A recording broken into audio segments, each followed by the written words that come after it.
I'm happy to be here to share findings from our longitudinal study examining the relationship between mother-infant synchrony and the emergence of self-representation. Specifically, we investigated whether different temporal patterns of interpersonal coordination, simultaneous versus sequential, predict individual differences in the timing of mirror self-recognition. So to understand how self-representation emerges, we need to start with how development begins. Work from our lab and others shows that early infant cognition, particularly in the first year of life, is characterized by a strong alter-centric bias. So infants are oriented toward others rather than toward themselves. For example, in visual perspective tracking tasks, when an infant's own perspective diverges from another's, 8-month-olds tend to misremember an object's location based on what the other person saw, as if the other person's perspective overrides their own. It's not until the middle of the second year of life that we see children reliably detecting conflict between self and other perspectives, a shift that coincides with the emergence of self-representation. So when I refer to self-representation, I'm not talking about bodily awareness or sensory motor control. I mean a richer, reflective, conceptual sense of self, so the ability to treat oneself as an object of thought. The most widely used behavioral marker of this ability is the mirror self-recognition task. Passing the mirror task indicates that the child can relate the image in the mirror to themselves as an object in the world. Now, importantly, around the same time that children pass the mirror task, we see other self-related changes in personal pronoun use, the emergence of self-conscious emotions like embarrassment, increases in empathic concern and specific forms of imitation, and changes in memory. So together, these behaviors suggest that mirror self-recognition is not simply a perceptual milestone, but part of a broader reorganization in how the self is represented. So this raises the question, how does a system that begins as alter-centric come to construct this kind of objective self-representation? Many accounts describe when this happens, but say less about the developmental mechanisms that drive the transition.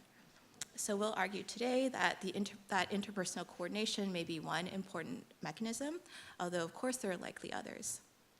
Like many in the field, we start from the idea that the self is interpersonally constituted through caregiver-child interaction. We also assume that a reflective form of selfhood is built on earlier pre-reflective forms of self, so bodily, affective, sensory motor, for example. But what's often left underspecified is the bridge between these different levels. And our proposal today is that interpersonal coordination provides a part of that bridge. So if interpersonal coordination is a part of that bridge, a key component to think about is synchrony, the temporal coordination of movement and behavior between infant and caregiver. We distinguish between two forms of synchrony. The first is sequential synchrony, such as imitation or turn-taking. This imperfect synchrony creates a small temporal or a structural offset, and we propose that this mismatch creates opportunities for infants to notice themselves as a separate entity. So when a caregiver imitates with a delay, for example, the infant can observe their own action reflected back to them, creating a correspondence that highlights the distinction between self and other. And in our view, this is a critical step for the emergence of self-representation. By contrast, simultaneous synchrony involves near-complete temporal overlap, where both members of the dyad are doing the same thing at the same time. And we know from studies in adults and children that this perfect synchrony blurs the boundaries between self and other. Interestingly, infancy is characterized by high levels of perfect synchrony due to caregiving behaviors like carrying, rocking, or bouncing. So our proposal is that these different forms of synchrony matter developmentally. Perfect synchrony creates closeness and shared experience, but imperfect synchrony creates the space in which infants can begin to distinguish themselves from others. Recent cross-cultural work supports this idea. In Western cultures, infants typically pass the mirror self-recognition test between 18 and 24 months. And in a number of non-Western contexts, including Vanuatu, infants tend to pass later, closer to 36 months. So in a study comparing infants raised in Canada and Vanuatu, Sinai Sebioglu and colleagues found that the strongest predictor of mirror self-recognition was the type of maternal imitation that infants experienced. Infants in Canada were exposed to more imperfect imitation, where caregivers imitated infants' actions with slight delays. So for example, when a toddler touched their forehead, the mother then touched her own forehead afterwards. In contrast, infants in Vanuatu experienced more what she called simultaneous near-perfect imitation, while mother and infant were also in close physical contact. An example of this is swinging together side to side while sitting face to face with arms linked. So one interpretation of these findings is that higher levels of perfect synchrony may foster prolonged self-other overlap, leading to a more gradual emergence of a differentiated self. Imperfect synchrony, by contrast, may provide conditions for earlier self-representation. So taken together, this leads to our central question. If different kinds of synchrony play different roles in the emergence of self-representation, then variation in infants' early interactional experiences should predict when mirror self-recognition occurs.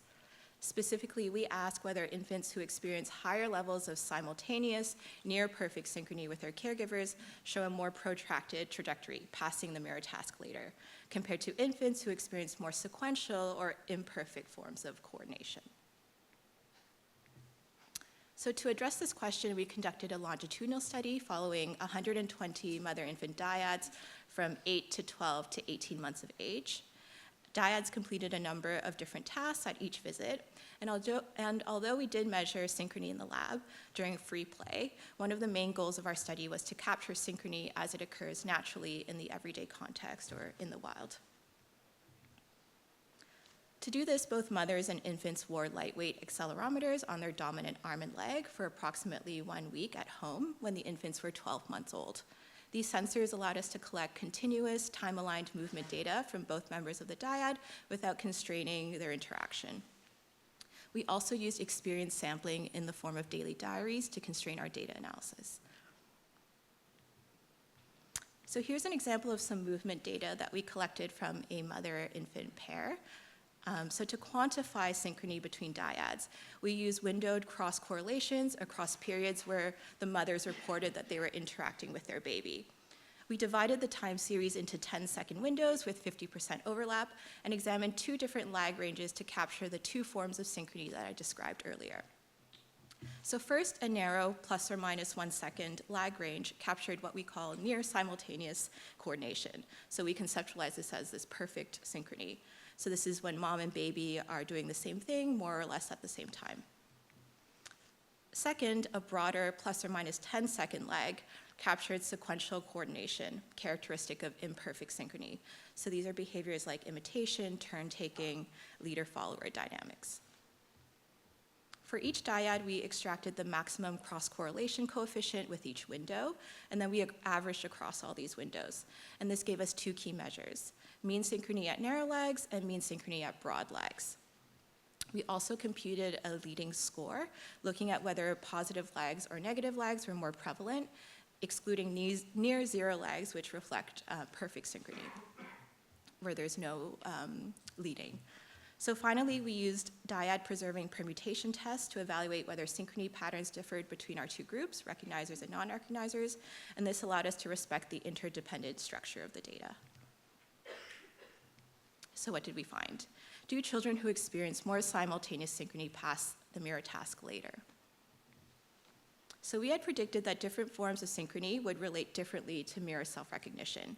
So first, when we look at our broad lag synchrony, this is the sequential time offset coordination that we conceptualize as imperfect synchrony. Here we did find support for our prediction. Mirror recognizers at 18 months experienced higher levels of broad lag synchrony compared to non-recognizers at 12 months. So to read this plot, on the left, we have our original data here. So we have the mean broad synchrony scores for recognizers in blue, non-recognizers in red, and then to the right we have examples of the permuted data where we pair infants with random other mothers in the sample. The plot on the right here just shows that the t-score for our original data in the red line falls beyond the critical value computed based on 500 permutations that are derived from our data. So moving to narrow lag synchrony scores, here we had predicted that higher levels of simultaneous synchrony would be associated with later recognition. So we would have expected to see higher scores in the non-recognizers, but we found the opposite.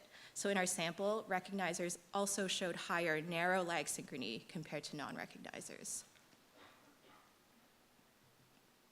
In terms of the leading score, we found that infants tended to lead the interactions overall, but there was no difference between groups. So whether mother or infant was leading the interaction didn't predict recognition status. So how should we interpret these findings? First, we should or have to acknowledge that our measure of synchrony has important limitations. So the temporal drift that's inherent in accelerometers means we may not actually be able to capture truly perfect synchrony. So what appears as a lag might reflect near perfect alignment in real time. An additional consideration is that infants have wider temporal binding windows than adults. So what we code as sequential might be experienced by infants as simultaneous. So we chose our narrow lag to be plus or minus 1 second to account for this and the drift issue. But with more information on infants' temporal binding windows, we could perhaps define narrow and broad lag more precisely. Second, we should also consider the cultural context of our sample.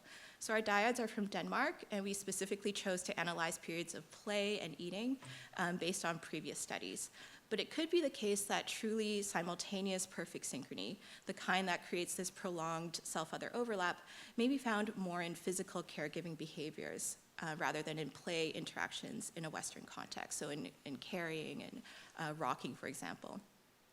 The cross-cultural differences we discussed earlier, where Vanuatu infants experience more simultaneous imitation during close physical contact, might not be something that occurs during play in our sample. And it's important to keep in mind that the relative balance of simultaneous versus sequential synchrony may vary substantially across contexts and activities. Taking our results at face value, though, the findings suggest that the emergence of self-representation may be related to both forms of coordination. I had said earlier that perfect synchrony may establish a foundation of interactional closeness and attunement, while imperfect synchrony may provide the space for self-other distinction. This interpretation requires us to consider the quality of the interaction. Our accelerometer-based measure captures only the timing of movements. It doesn't tell us anything about the quality of the interaction. So our suggestion here is that the higher synchrony we observe in mirror recognizers may reflect not just temporal coordination, but richer, more attuned interactions overall. And luckily, we do have some evidence to support this from our lab-based measures. So at 8 months, infants who later become recognizers at 18 months show higher salivary oxytocin levels. Oxytocin, as you may know, is often called the social bonding hormone and is associated with maternal sensitivity, responsive caregiving, and attachment quality. At 12 months, during a free play interaction, recognizer dyads also seem to show longer durations of mutual gaze, and the mothers of recognizers seem to direct more visual attention to their infants as well. So why might interaction quality matter for self-awareness? We think that sensitive, attuned caregiving may provide infants with more clear, contingent feedback about their own actions and states. This idea aligns with recent work by Meister and colleagues, who found that infants' sensitivity to bodily overlap with their mothers was predicted by the quality of dyadic coordination. So their findings suggest that well-coordinated interactions may sharpen rather than blur self-other boundaries. So just to conclude, we tested whether different forms of interpersonal synchrony predict the timing of mirror self-recognition. Our findings offer partial support. Mirror recognizers show higher sequential synchrony consistent with imperfect synchrony, supporting self-other differentiation. However, they also showed higher simultaneous synchrony, suggesting that both temporal structure and interaction quality matter. We think this work makes two key contributions. Theoretically, it positions interpersonal coordination as a possible mechanism for self-representation development. And methodologically, it demonstrates that wearable sensors can capture naturalistic coordination in everyday contexts. So here's our take-home message. Self-representation doesn't emerge in isolation. It's interpersonally constituted, shaped through the coordinated rhythms of early caregiver-infant interaction. Thank you for listening. I look forward to your questions and comments.